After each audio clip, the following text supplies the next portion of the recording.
සුපුරුදු පරිදි රාත්‍රියේ උදා වුණා. ඈත වීදියේක කෙළවරක තිබෙන පහන් කණුවක් සුපුරුදු පරිදිම දැල් වුණා. මේ පහන් කණුවේ ආලෝකයේ උණුසුම යටට පුංචි පුංචි කෘමී සතුන් ඇදී එන්නට පටන් ගත්තා.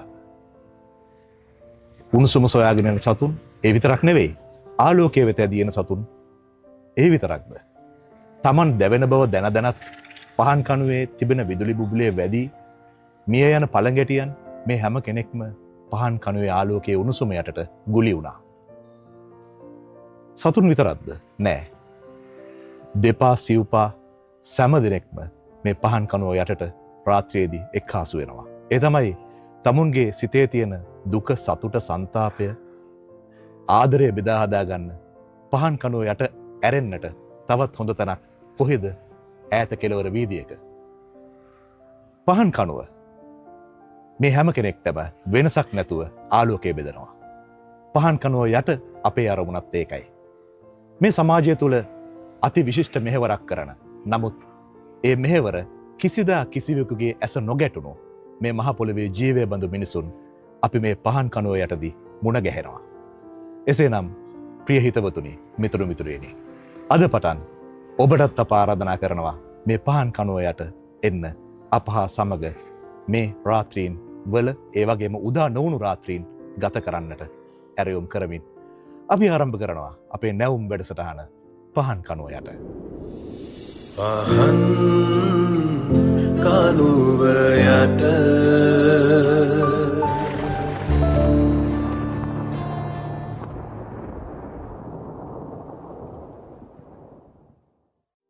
පහන් කණුව යට. අද පහන් කණුව යටට අප කැඳවා ගත්තා සුවිශේෂී චරිතයක්. ඒ තමයි කටාන සෞඛ්‍ය වෛද්‍ය නිලධාරී කාර්යාලයට අනුයුක්තව සේවය කරන පවුල් සෞඛ්‍ය සේවා නිලධාරිනියක්. ඇය නමින් අත්දැකීම් බහුල නදීකා රුක්ලාන්ති මහත්මිය. අප ඉතාමත් සෙනෙහසින් ගෞරවයෙන් පහන් කණුව යටට, මේ පහන් කණුවේ උණුසුම යටට, ආලෝකයේ යටට ඇය පිළිගන්නවා. අයබෝවන්. අයබෝවන්. නදීකා රුක්ලාන්ති මහත්මිය, ඔබ පවුල් සෞඛ්‍ය සේවා නිලධාරිනියක්. මා කැමති මේ පහන් කණුව යට වැඩසටහන ආරම්භයේදීම ඔබේ වෘත්තීය පරිචය, එහෙම නැත්නම් පවුල් සෞඛ්‍ය සේවා නිලධාරිනියකගේ සේවය ආරම්භ වෙන්නේ කොතනින්ද, අවසන් වෙන්නේ කොතනින්ද කියන එක දැනගන්න. ඔව් චරිත්, අපේ පවුල් සෞඛ්‍ය සේවා නිලධාරිනියක් වශයෙන් සේවය යෙදෙනකොට අපි ආරම්භ කරමු මුලින්ම නව දිවියට එළඹෙන යුවලක්. නව දිවි සුව සත්කාරය හරහා නව දිවියට එළඹෙන යුවල අපි බාර ගන්නවා මුලින්ම. ඊට පස්සේ අපි යෙදෙන්න විවාහ වෙලා ඉන්න යුවලක් විදිහට යෙදෙනට අවශ්‍ය සෞඛ්‍ය උපදෙස් විතරක් නෙමේ, පවුල් ජීවිතය ගත කරන්න අවශ්‍ය උපදෙස් දීලා, ඒ පිළිබඳ දැනුවත් කරලා, සාකච්ඡා කරලා ඊළඟට අපි යනවා යුවලගේ නව අමුත්තා, පවුලට එන අලුත් අමුත්තා පිළිගන්න ගර්භණී සමයට. ඉතින් ගර්භණී සමයේ ගත කරලා ඉවර වෙන මේ යුවල ඊළඟට අලුත් උපන් දරුවාගෙන් ආරම්භ කරන ඊළඟ ජීවිතයේදී, නැවුම් අලුත් ජීවිතයේදී ඊට පස්සේ අපි කරන්නේ දරුවත් එක්කලා මේ කටයුතු ටික අපේ සෞඛ්‍ය සේවාව ලබා දෙන අතරතුර අවුරුදු 5 දක්වා දරුවට අවශ්‍ය සංරක්ෂණය ලබා දෙනවා. ගර්භණී සමයේ ගර්භණී සංරක්ෂණයත්, ඊළඟට අවුරුදු 5 වෙනකන් ලදරු සංරක්ෂණයත්, ළමා සංරක්ෂණයත් ලබා දීලා ඊළඟට අපි කරන්නේ දැන් මේ යුවල මේ ජීවිතය ගත කරගෙන යනවනේ. ඊට පස්සේ අපි මේ දෙන්නගේ පවුලේ සියලු කටයුතු වලට දායකත්වය දෙනවා, උපදෙස් දෙනවා, සාකච්ඡා කරනවා. ඕනම වෙලාවක අපිත් එක්ක ඒගොල්ලෝ යාළුවෝ වගේ ඉඳගෙන සාකච්ඡා කරනවා මේ ගැන. ඊට පස්සේ අපි කරන්නේ ඊළඟට අපිට තියෙන 35 45 කාන්තාවන් විදිහට පවුලේ මව ආරක්ෂා කර ගන්න ඕන. විශේෂයෙන්ම පවුලේ ප්‍රධාන පුරුක, වැදගත්ම සමාජිකයා විදිහට අපි මව සලකනවා. හේතුව මොකද මව නැති තැන පවුලට සිදුවෙන තත්ත්වය අපි කාටත් තේරෙනවා සමාජීය දිහේ බලනකොට. ඒ නිසා අපි මව ආරක්ෂා කරගන්න ඕන, මව නිරෝගිමත් කරගන්න ඕන. ඒ හරහා මුළු පවුලටම අවශ්‍ය සෞඛ්‍ය සංරක්ෂණය ලබා දෙන 35 45 කාන්තාවන්ට සුවනාරී සංරක්ෂණය ලබා දෙනවා. එහෙම යනකොට ඊළඟට මේ අතරතුරේදී මේ දරුවා ටික ටික වැඩි වියට පත් වෙලා නව යෞවනයෙක් බවට පත් වෙනවා. අවුරුදු 10 19 අතර නව යෞවනයෙක් බවට පත් වෙනවා. ඊට පස්සේ නව යෞවනයින්ට අවශ්‍ය සංරක්ෂණයක් ලබා දෙනවා. ඊට පස්සේ මේ නව යෞවනයා නැවත අවුරුදු 20න් පස්සේ විවාහ ජීවිතයට එකතු වෙනවා. ඒ කියන්නේ මේක හරියට දම් වැලක් වගේ, නැත්තම් චේන් එකක් වගේ. ඒ විදිහට අපි ක්‍රමක්‍රමයෙන් නැවතත් නව යුවල ඊළඟට ලදරු සංරක්ෂණය ගර්භණී සංරක්ෂණය ඔය හරහා ඊළඟට පවුලට සංරක්ෂණය ලබා දෙනවා. ඒ කියන්නේ අපේ මේකේ කෙලවරක් නැහැ අපේ සේවාවේ. ඒ කියන්නේ බිලින්දිය ලදරියක් වෙනවා, ඔව්. ලදරිය යුවතියක් වෙනවා, ඔව්. යුවතිය බිරිඳක් වෙනවා, බිරිඳ හරියටම මවක් හරි. වෙනවා. මවක් වුණාම නැවතත් ඊළඟට බිලින්දියකකින් ඔබේ සේවය ආරම්භ වෙනවා. ඒ නිසා අවසානයක් නැහැ. නැහැ. මේක දංගලක් වගේ යනවා. ඔව්. ඒ නිසා වෙන්නේ නැති අපේ වෘත්තියට පවුල් සෞඛ්‍ය සේවාව කියලා නම තියලා දැන් දෙන්නේ. මේ බොහෝ පිරිසකගේ මේ තියෙන ගැටලුවක් නේ මේ පවුල් සෞඛ්‍ය සේවාව කියපුවාම මේ යන අදහස තමයි මේ දරුවෙක් ලැබෙන්න පිළිසිඳ ගත්තට පස්සේ මේ සහ මේ දරුවා ලැබුණාට පස්සේ මේ සේවය අවසන් කියන එක නෑ. එහෙම බැලුවොත් එහෙම නෙවෙයි. නෙවෙයි. මම හිතන්නේ මේ ඔබ පහන් කනුව යටට ගියනවා අපේ පළවෙනි ගීය. ඒ තමයි නීලා වික්‍රමසිංහ ගායනා කරපු පුංචි සිතේ පුංචි සිනා. ඔව්. ඇයි මේ ගීය ගේන්නේ? මම මේ ගීය තෝරගන්න හේතු වුණේ විශේෂයෙන්ම අපේ නව සමාජයට අපේ දරු පරපුර හරහා උපදෙසක් අවවාදයක් දෙන්න පුළුවන් කියලා මම හිතනවා. හේතුව තමයි වර්තමාන සමාජයේ දිහේ බලනකොට අපිට පේනවා එකමුතු බව, ආදරය, කරුණාව හරි අඩුයි. ආත්මාර්ථකාමීකම වැඩි. ඒ නිසා අපිට පුළුවන් පුංචි දරුවන් හරහා, අලුත බිහි වෙන දරුවන් හරහා සමාජයට හොඳ උපදෙසක් දෙන්න, අවවාදයක් දෙන්න. ඒ හේතුව උඩ මම හිතුවා අපිට පුළුවන් පුංචි ළමයින්ව ආදර්ශයක් කරගෙන මේ ජීවිතයේ, පෞල් ජීවිතය නැත්නම් සමාජය සාර්ථක කරගන්න. ඒ හින්දා මම හිතුවා පුංචි සිතේ පුංචි සිනා කියන සින්දුව හරහා අපිට සමාජයට යමක් දෙන්න පුළුවන් කියලා. ඒ කියන්නේ වැඩි හිටියෝ තරහ වුණාට මේ රණ්ඩු වෙලා වෛර බෙදන් හිටියට පුංචි දරුවන්ට ඒ වෛරය ඒ තරහව ඒක නෑ. ඔව්. ගෙනියන්න හොඳ නෑ. අපි පුංචි දරුවෝ හරහා ඉදිරියට ගෙනියන්න හොඳ නෑ. අපේ සමාජය සාමකාමී කරන්න ඕන. මිත්‍රශීලී කරන්න ඕන. පරාර්ථකාමී කරන්න ඕන. අම්මලාට හොරෙන් ඇවිත් සෙනෙහ සිතින් යාළු වෙලා පුංචි පෙටව් එක පවුලකි වෙල්ලිප නැල්ලේ.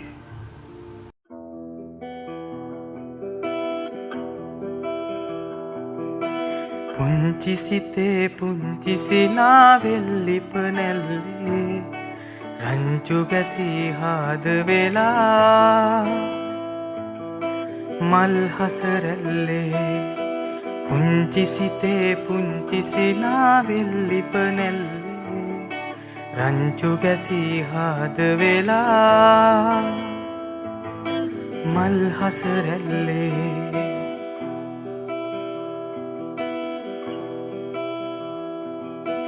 පුංචි දේට කතා වෙලා රණ්ඩු වෙලා වෛර බැඳන් කතා නොමැති ගෙවල් තුනක දුල පුතාලා අම්මලාට හොරෙන් නැවිත් සෙනෙහ සිතින් යාළු වෙලා පුංචි පැටව් එක පවුලකි වෙල්ලිප නැල්ලේ පුංචි සිතේ පුංචි සිනා වෙල්ලිප නැල්ලේ රංචු ගැසී හාද වෙලා මල් හසරැල්ලේ පුංචි සිතේ පුංචි සිනා වෙල්ලිප නැල්ලේ රංචු ගැසී හාද වෙලා මල් හසරැල්ලේ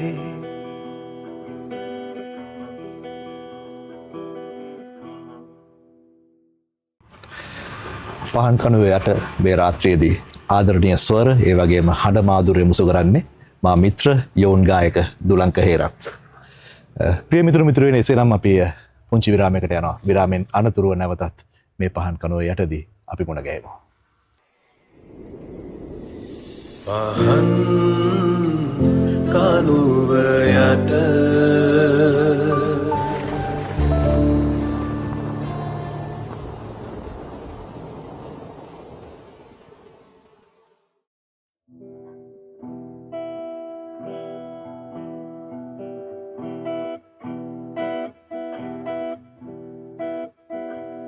තරු පෙලි පීදීලා සඳ යහන පීරාලා උඹේ දැස විදාලා අපේ කොඩු හීන සරසාලා තරු පෙලි පීදීලා සඳ යහන පීරාලා උඹේ දැස විදාලා අපේ කෝඩුහිනේ සරසාලා ඉන්දුනීල නෙතුගාව රැඳෙමි සදා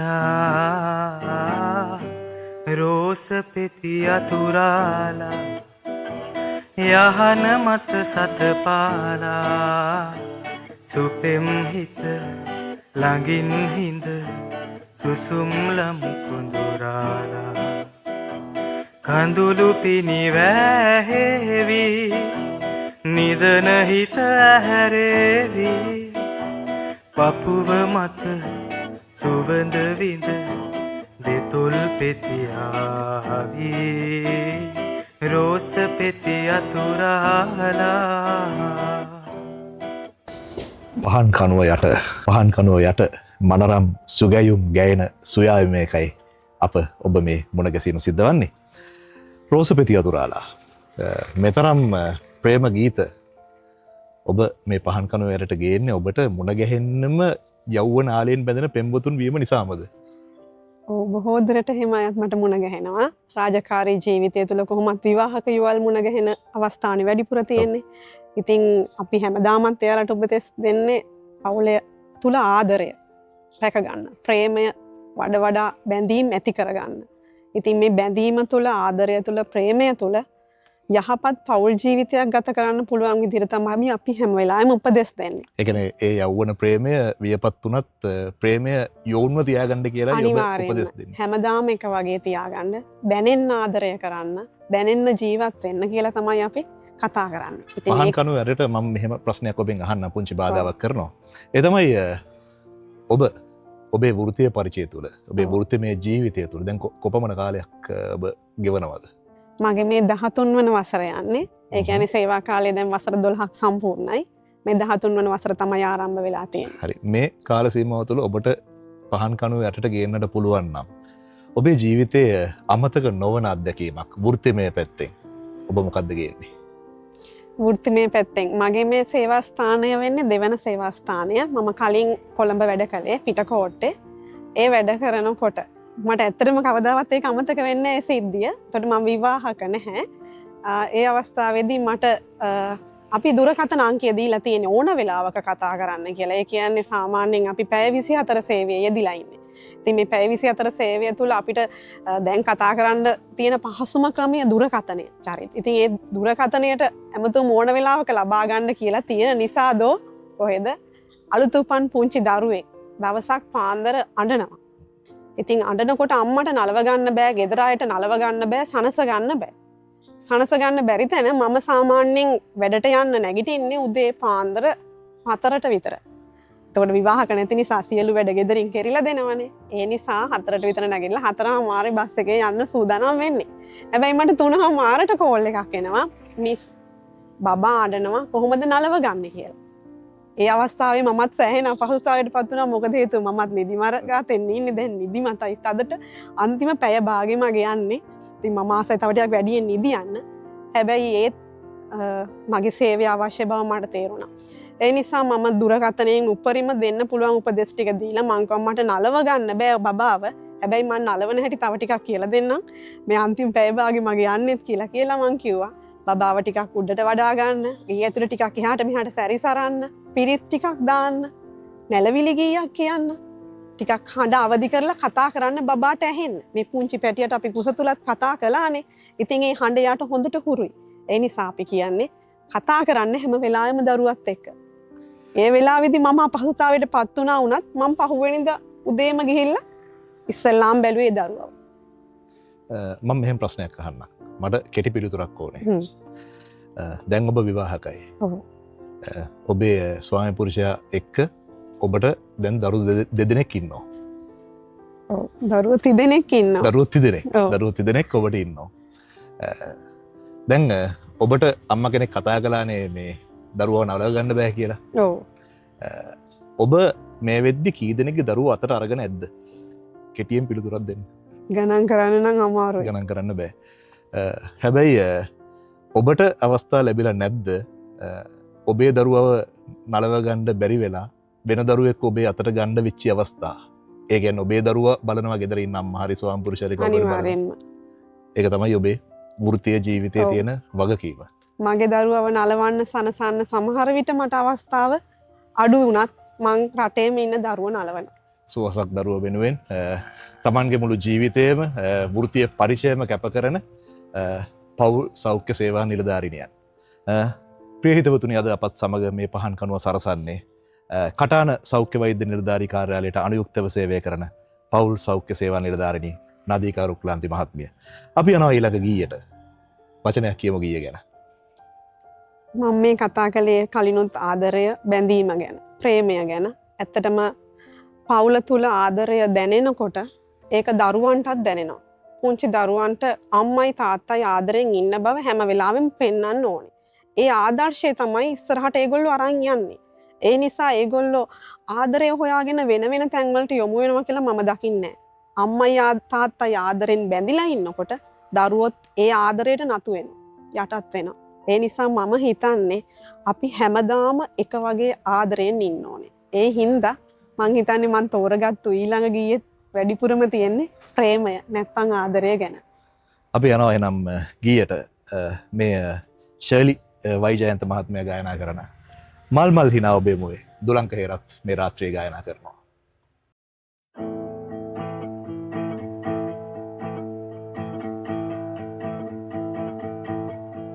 මල් මල් හිනා ඔබේ මුවේ හදවිල මල් සුවඳ සැලේ ඒ මල් විලේ ඔබේ මගේ හද පෙම්මල් විකසිත වේ මල් මල් හිනා ඔබේ මුවේ හදවිල මල් සුවඳ සැලේ ඒ මල් විලේ ඔබේ මගේ හද පෙම්මල් විකසිත වේ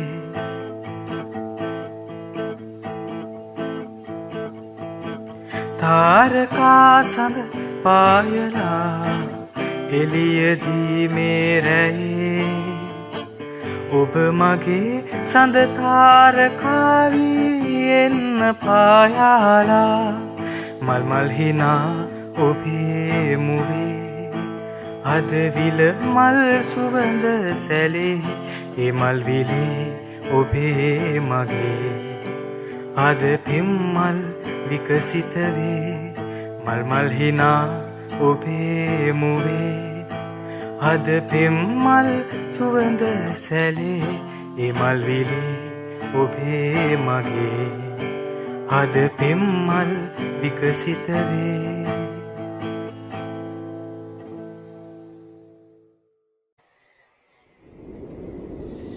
පහන් කනුව යට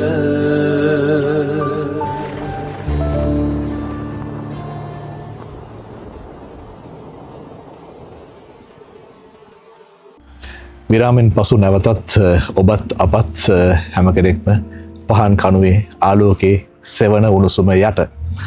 අද ප්‍රිය හිතවතුනිය කටාන සෞඛ්‍ය වෛද්‍ය නිලධාරී කාර්යාලයට අනුයුක්ත පවුල් සෞඛ්‍ය සේවා නිලධාරිනී නදීකා රුක්ලාන්ති මහත්මියයි මේ රාත්‍රියේ පහන් කනුව යට සරසන්නේ.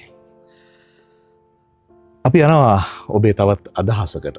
ඒ තමයි ඔබ මේ විරාමයේ අතරතුරත් අපි කතා වුණා ඔබේ වෘත්තීය ජීවිතය සම්බන්ධව තියෙන ඇතම් මතකයේ රැඳෙන ගී පිළිබඳව. අපි කැමතියි ඔබේ තවත් අත්දැකීමකට යන්න. අපි ගර්භණී සමයේ අනිවාර්යයෙන්ම කුස තුල වැඩෙන දරුවාගේ මොලේ වර්ධනය සම්බන්ධව විශේෂයෙන් කතා කරනවා. ඈත අතීතයේ මේ ගැන සාකච්ඡා නොකරුණත් චරිත ඒ කාලේදී ඒවා ඉබේ සිදු වෙලා තියෙනවා. නමුත් වර්තමාන සමාජය තුළ ඇති වෙලා තියෙන මේ තරංකාරී ජීවිතයේදී අපිට ගර්භණී සමයේ කුස තුළ වැඩෙන පුංචි පැටියාගේ මොලේ වර්ධනය ගැන කතා කරන්න සිද්ධ වෙලා තියෙනවා. ඉතින් මේ මොලේ වර්ධනය ගැන කතා කරනකොට අපි විශේෂයෙන්ම මොලේ මේ ස්නායු බිහිවන අවස්ථාව වන විට කෝටියක් ස්නායු හැදිලා තියෙනවා කියලා තමයි අපි ඉගෙනගෙන තියෙන්නේ. අපි මේ ගැන ගර්භණී මව්වරුන්ට කතා කරන අවස්ථාවලදී අපි යාළගේ ජීවිතයට දැනෙන්න කතා කරන ගීතයක් තියෙනවා. ඒ තමයි සිහින නෙළුම් මල් පුකුණු පුරා මගේ පුතුගේ කිරි සිහිනේ සුවඳ කළා. මං හිතන්නේ මේ ගීතේ අපි කතා කරන අවස්ථාවල මව්වරුන්ගේ විතරක් නෙමෙයි පියවරුන්ගේ දැස්වලත් කඳුළු තියෙනවා අපි දකිනවා. ඒ තරම්ම ජීවිතේට දැනෙනවා. බලා හිඳින්නම්මා දිවරෑ පුතේ මගේ පුතු දිනෙන් දින ලොකු වෙන්නකෝ. ඉතින් අම්මගේ තාත්තගේ එකම ආදරණීය පැතුම මේ පුංචි පැටියා ක්‍රමක්‍රමයෙන් ලොකු වෙලා බිහි වෙලා අඩියෙන් අඩිය ඇවිදලා ලොකු පුතෙක් වෙනවා බලන්න. ලොකු දුවෙක් වෙනවා බලන්න. මම මේ පුංචි බාධා කිරීමක් කරන්නම් අපේ අද මේ ගී සමුච්චයට මේ ගීය ඇතුළත් නොවුනත් ඔබ මතක් කළ නිසාම මේ අපි දුලංකට ආරාධනා කරමු පුංචි කොටසක් ඔබට ගායනා කරන්න හැකියාව තියෙනවා නම් සිහින නෙළුම් මල් පොකුරු පුරා. සිහින නෙළුම් මල් පොකුණු පුරා මගේ පුතුගේ කිරි සිහිනේ සුවඳ කළා මගේ ලොවම හේ සිහිනෙන් පහන් වෙලා කිරි සුවඳ දෙයිමු වගේ පවන් සලා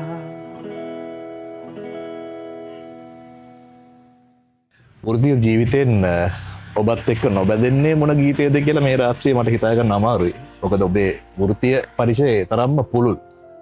මං හරි නේද? අනිවාර්යෙන්ම. අපි අවසාන ගීතයට යන්න කලින් අපි කැමති ඔබට තියෙනවා නම් යම් දැනුම් දීමක්. එහෙම නැත්නම් මේ සමාජය වෙනුවෙන් සමාජයේ ප්‍රගමණය වෙනුවෙන් දරුවන්ගේ හෙට දවස වෙනුවෙන් කියන්න දෙයක්. අවස්ථාව ඔබට. ඔව්. දැන් වර්තමාන සමාජය තුළ තියෙන ආර්ථික ප්‍රශ්න හමුවේ දෙමව්පියෝ විදේශගත වෙනවා. අපිට නිතරම වගේ හම්බෙනවා දෙමව්පියෝ විදේශගත වුණු නව යෞවනයෝ ගෙදර රැඳිලා ඉන්න අවස්ථාචරිත. එහෙම අවස්ථාවලදී අම්මයි තාත්තයි දෙන්නම ගෙදර නැති නිසා දරුවෝ ගැන හොයලා බලන්න අඩුයි. ඒගොල්ලෝ හැබැයි කෙනෙක් අඩු වුණත් අම්මයි තාත්තයි විදේශගත වෙන්නේ ඇත්තටම බලනකොට දරුවන්ගේ අධ්‍යාපනය, සෞඛ්‍ය, ඊළඟට දරුවන්ගේ ඉදිරි කටයුතු සාර්ථක කරගන්න අවශ්‍ය මුදල් හදල් හොයාගන්න වෙන්න පුළුවන්. ඉතින් ඒ කාරණාවට ඒ දෙපළ විදේශගත වෙච්ච අවස්ථාවල දරුවෝ ගෙදර තනි වුණාම දරුවෝ ගැන හොයන්න බලන්න කෙනෙක් නොමැති වුණාම අපි දකිනවා ක්ෂේත්‍රය තුළ අවුරුදු 20ට අඩු අපේ පුංචි දරුවෝ ගැබ් ගත් අවස්ථා තියෙනවා. ඒ වගේම තමා නව යෞවන දරුවෝ මද්‍රව්‍ය වලට ඇබ්බැහි වෙච්ච අවස්ථා තියෙනවා. අච්චර වෙහෙස මහන්සි වෙලා අපි දරුවෝ වෙනුවෙන් මෙච්චර කැපකිරීමක් කරනකොට දරුවෝ අපිට මග හැරුණොත් අපේ අනාගතයේ මඳුරේ දරුවන්ගේ අනාගතයත් අඳුරේ. මේක මුළු මහත් ගමට සමාජයට රටට බලපාන ලොකු ප්‍රශ්නයක් බවට පත් වෙනවා. ඒ නිසා මට පුංචි ඉල්ලීමක් කරන්න තියෙන්නේ ආදරණීය දෙමව්පියන්ගෙන්. අපි මොන දේ කළත් අපේ දරුවෝ අපේ අතින් ගිලිහෙන්න බෑ. මග හැරෙන්න බෑ. එහෙම වුණොත් මුළු රටම අන්ධකාරයට වැටෙනවා. නැවතත් අපි අඳුරට වැටෙනවා. ඒ නිසා අපි අපේ දරු පරපුර රැක ගන්න ඕනේ. මේ දරු පරපුර රැක ගන්න නම් අපි මේ අපේ ආර්ථික ප්‍රශ්න හමුවේ දුක් ගැහැට විඳින අතරතුර දරුවෝ ගැන නිතර හොයලා බලලා දරුවොත් එක්ක නිතර කතා කරලා ආදරය කරුණාව දරුවන්ට දැනෙන්න ජීවත් වෙන්න ඕනේ. එතකොට අපේ දරුවෝ අපෙන් ගිලිහිලා යන එකක් නැති වෙයි. ඒ ඉල්ලීම තමයි මට ආදරණීය දෙමව්පියන්ගෙන් කරන්න තියෙන්නේ. මොකද ක්ෂේත්‍රය තුල වැඩිපුර මුණ ගැහෙන්නේ මෙවැනි අත්දැකීම් තියෙන අවස්ථා අපිට. ඒ කියන්නේ සරලවම කිව්වොත් දෙමව්පියෝ විදේශගත වෙනවා තමන්ගේ දරුවන් වෙනුවෙන් අනාගතයක් හදන්න. ඒ අනාගතය හදන්න විදේශගත වෙලා මුදල් උපයලා නැවත තමන්ගේ දේශයට එද්දී. දරුවන්ව තමන්ට අහිමි වෙලා නම් ඒ විදේශගත වෙලා හම්බ කරන සල්ලි වලින් මොකටද කියලා තමයි අපි පහන් කනුව යට ඒ ප්‍රශ්නාර්ථය ඉතිරි කරලා අපි යනවා අවසන් ගීයට. අවසන් ගීයට පෙර මා නැවත මතක් කරනවා ඔබට ප්‍රිය මිතුරු මිතුරියනි අද රාත්‍රියේ පහන් කනුව යට මේ අත්දැකීම් බෙදාගත්තේ පෞල් සෞඛ්‍ය සේවා නිලධාරිණිය අය කටාන සෞඛ්‍ය වෛද්‍ය නිලධාරී කාර්යාලයට යනුක්තව සේවය කරන්නේ නදිකා රුක්ලාන්ති මහත්මිය. ඒ වගේම අද රාත්‍රියේ තමන්ගේ මියුරු හඬ සහ ස්වර මුසු කළේ දුලංක හේරත් මා මිත්‍ර යෝන් ගායකයා. ඉතින් ඒ සියල්ලත් එක්ක මීගමුව කොච්චිකඩේ පවන හෝටල් පරිශ්‍රයේ සිට අප ඔබෙන් සමුගෙන යන්න සූදානම් වෙනවා මේ අවසන් ගීතයත් එක්ක. පෙම් රස වෑහෙන මංගල ගීතේ වික්ටර් රත්නායක සමග ඉන්ද්‍රාණි පෙරේරා ගායනා කළ යුග ගීයක්. ඔව්. මම පෞද්ගලිකවම ගොඩක් ආසයි. ඒ විතරක් නෙමේ මේකේ තියෙන්නේ ඇත්තටම ආදරණීය යුවලක් ගැන. ජීවිතයේ අවසානය දක්වාම එක වගේ රැඳී සිටින්න, එක වගේ ආදරය කරන්න, එක වගේ ප්‍රේමයෙන් වෙලිලා ජීවිතය ගත කරමු කියන ඇරයුම කරලා තියෙනවා මේ ගීතය තුළ. ඉතින් පවුල් ජීවිතය තුළ තිබිය යුත්තේ එයමයි. එසේනම් නදිකරු ක්ලාන්ති මහත්මිය ස්තුතියි ඔබට නැවත වතාවක් අද පහන් කනුව යට සැරසුවාට. ඔබ වන්ම තවත් මේ මහ පොළොවට මේ මහ පොළොවේ මිනිසුන් වෙනුවෙන් සේවය කරන තවත් බොහෝ පිරිසක් ඉදිරියේදී මේ පහන් කනුව යට උණුසුමට ළඟා වෙනු බව අපි විශ්වාස කරනවා. එසේනම් ඔබටත් ස්තුති කරමින් අපි යමුනේ දවසාන ගීතයට. චරිත් බොහොම ස්තුතියි මම මේ වැඩසටහනට සම්බන්ධ කරගත්තට. මොකද ඇගයුමක් ලැබිය යුතු කණ්ඩායමක් තෝරගෙන වටිනා ඇගීමක් කරන්න හොඳ අවස්ථාවක් අඩිතාලමක් කියලා මට හිතෙනවා පහන් කනුව යට. එමනම් ඒත් සමග ප්‍රිය හිතවතුනි අප අවසන් කරනවා වැඩසටහන මේ ගීතයත් එක්කේ තමයි පෙම් රස වෑහෙන මංගල ගීතයේ ජීවිතේ. ඔබට ආරාධනා කරනවා මේ ගීතයත් සමග අපත් සමගම මේ වැඩසටහන විදින්න එකතු වුණ ඔබටත් ගීතයත් සමග ඒකාත්මික වෙන්න. ස්තුතියි සුබ රාත්‍රියක්.